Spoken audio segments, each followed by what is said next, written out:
અગાઉ જ્યારે વોટિંગ ચાલતું ત્યારે ઘણું બધું પક્ષના આધારે થતું હતું,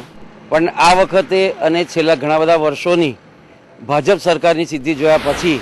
મને એવું લાગ્યું કે આપણા ગુજરાતના વિકાસ માટે ભાજપ જ યોગ્ય છે, એટલે આ વખતે મેં ભાજપને વોટ આપેલો છે. આપણા વિદ્યાર્થીઓને એડમિશન ના મળે તો એમને બેંગ્લોર ને બધે જવું પડતું હતું કે જ્યાં આગળ એ લોકો પોતાના હાઈ ડોનેશન્સ આપી અને પોતે એડમિશન લઈ અને ખર્ચો કરીને રહેતા. તેના બદલે ભાજપ સરકારે છેલ્લા 4 વર્ષથી જે પ્રાઇવેટ સેક્ટરની અંદર જે પરમિશનો આપવા માંડી અને એના કારણે આપણા વિદ્યાર્થીઓને ગુજરાતમાં જ એડમિશન મળે છે અને એમને પોતાના નજીક રહીને ગુજરાતનો જ પૈસો ગુજરાતમાં રહે છે, એ ઘણી મોટી સિદ્ધિ છે અને એના કારણે ભાજપનું વર્ચસ્વ પણ વધેલું જ છે, એ હકીકત છે. અત્યાર સુધી તો કોઈ દિવસ મેં વોટિંગ કર્યું નથી, પણ આ વખતે વોટિંગ કર્યું છે કારણ કે છેલ્લા 5-7 વર્ષમાં જે ગુજરાતનો વિકાસ થયો છે અને જે સરકાર નિષ્ઠાથી કામ કરી રહી છે એ જોતા આ વખતે હું વોટ આપવા પ્રેરાયો હતો અને મને ખુશી છે કે મેં જેને વોટ આપ્યો એની સરકાર બની છે. અત્યારે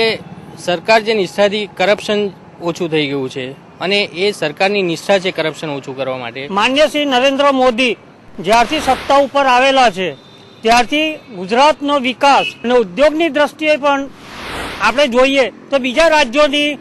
રાજ્યોની કમ્પેરિઝનમાં સારામાં સારા ઉદ્યોગો આપણે ત્યાં આવી રહેલા છે. એનાથી 3 થી 4 લાખ યુવા મિત્રોને રોજી મળશે. આ ચૂંટણીમાં અમે જે મતદાન કર્યું છે વિકાસના મુદ્દે મતદાન કર્યું છે